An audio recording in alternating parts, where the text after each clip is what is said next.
യേശുവിൻ്റെ കണ്ണുകളിലൂടെ എന്ന പുസ്തകത്തിൻ്റെ വായന നമ്മൾ വീണ്ടും തുടരുകയാണ്.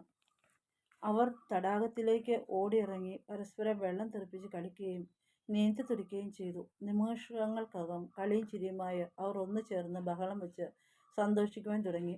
അല്പനേരം കഴിഞ്ഞപ്പോൾ ചിലർ മീൻ പിടിക്കുവാനും മറ്റു ചിലർ സൗകര്യപ്രദമായൊരു സ്ഥലം കണ്ടുപിടിച്ച് തീ കായുവാനുമായി പിരിഞ്ഞു.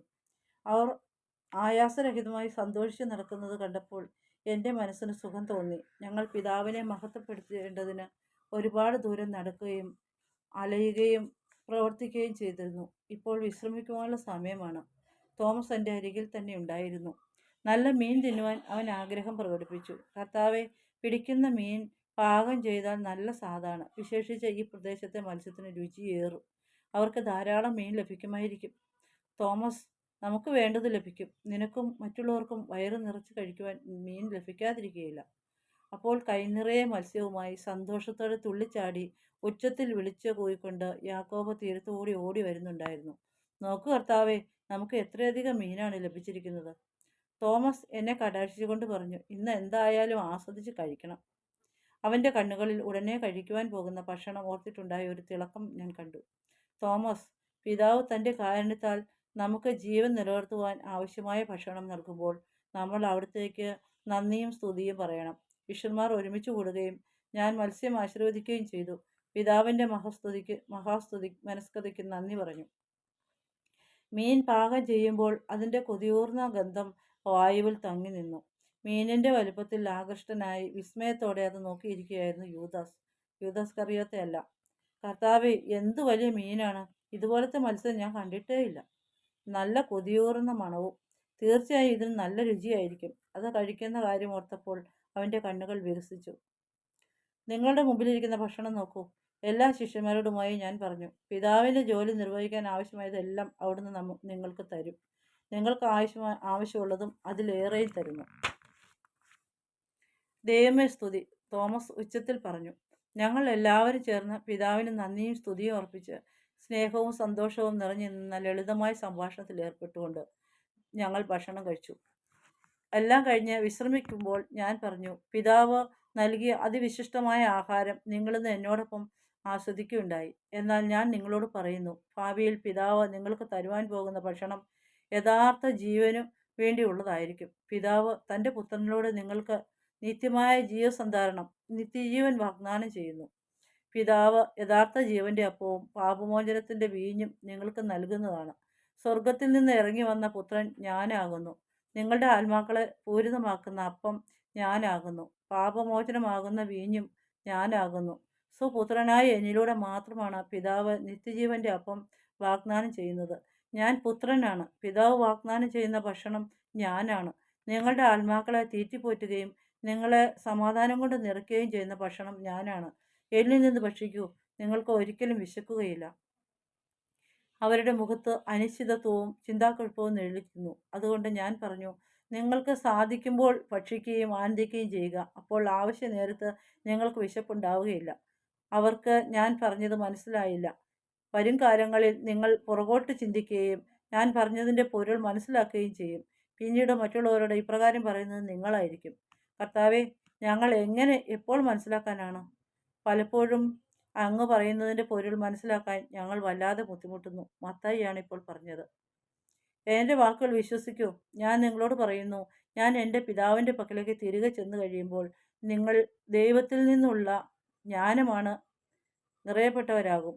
എൻ്റെ വചനങ്ങൾ നിങ്ങളുടെ ഹൃദയങ്ങളിൽ സജീവമാവുകയും ചെയ്യും. ഫിലിപ്പോസ് മറുപടി പറഞ്ഞു, അങ്ങ് എപ്രകാരമാണ് പറയുന്നതെങ്കിൽ അങ്ങനെ തന്നെ സംഭവിക്കും. അതിനുശേഷം ഞങ്ങൾ ഉറങ്ങി. ഉച്ച കഴിഞ്ഞ് അല്പം വൈകിയാണ് അടുത്തുള്ള പട്ടണത്തിലെ ചന്തസ്ഥലത്തേക്ക് പോകുവാൻ ഞങ്ങൾ തീരുമാനിച്ചത്. ഞങ്ങൾ അവിടെ എത്തിയപ്പോൾ ഉച്ചത്തിൽ ഒരു തർക്കം നടക്കുകയായിരുന്നു. 2 മനുഷ്യർ ചേർന്ന് ഒരു സ്ത്രീയെ പിടിച്ചു വച്ചിരിക്കുന്നു. അവർ ഉറക്കെ എന്തൊക്കെയോ പറയുന്നുണ്ടായിരുന്നു. അതിലുള്ള ഒരാൾ ഇങ്ങനെ പറഞ്ഞു, ഇവൾ കള്ളിയാണ്. എൻ്റെ വസ്തുക്കൾ ഇവൾ മോഷ്ടിച്ചു, പണവും തരുന്നില്ല. മറ്റേയാൾ അലറുകയായിരുന്നു, ഇവൾ മോഷ്ടിക്കുന്നത് ഞാൻ എൻ്റെ കണ്ണുകൾ കൊണ്ട് കണ്ടതാണ്. ആദ്യത്തെയാൾ പിന്നെയും ആക്രോശിച്ചു, ന്യായം പറയാൻ ഇവിടെ ആരുമില്ലേ? ഇവൾ ശിക്ഷിക്കപ്പെടേണ്ടതാണ്.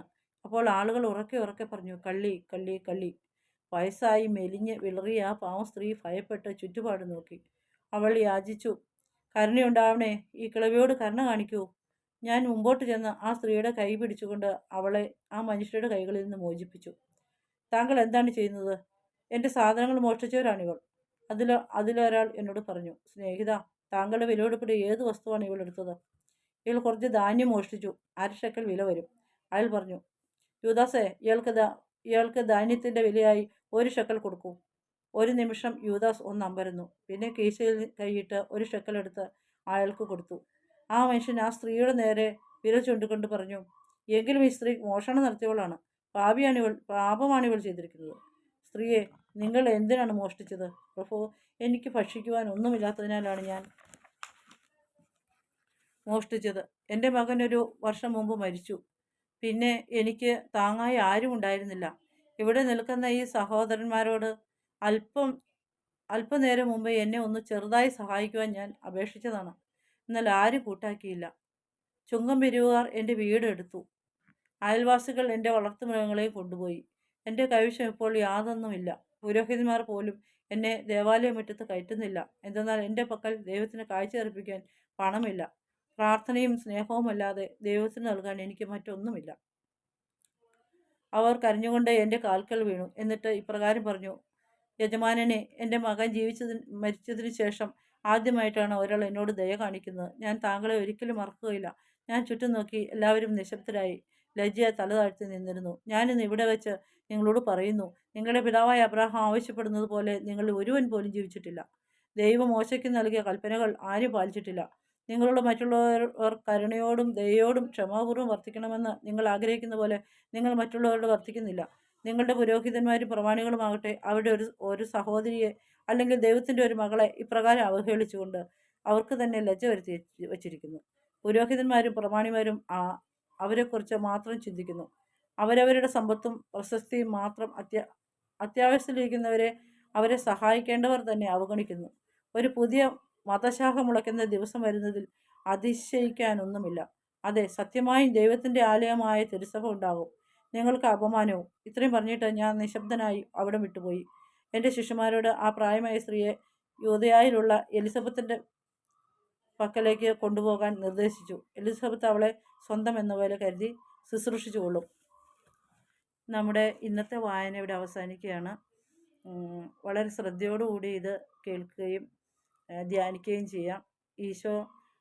ഈശോയുടെ ആ 3 വർഷക്കാലം ഈശോ ജീവിച്ചത് നമുക്ക് കൃത്യമായി അറിയില്ല. അതിൽ ചില അറിയപ്പെടാത്ത ഏടുകളാണ് ഈ പുസ്തകത്തിലുള്ളത്. അതിനാൽ ഇത് എല്ലാവരെയും അറിയിക്കുവാനുള്ളൊരാഗ്രഹത്താൽ ഞാൻ ഇതിൻ്റെ വായന തുടരുകയാണ്. നമുക്ക് നാളെ ശ്രദ്ധിക്കാം. വളരെ ശ്രദ്ധയോടുകൂടി പ്രാർത്ഥനയോടുകൂടി നമുക്ക് ഇതിൽ പങ്കുചേരാം.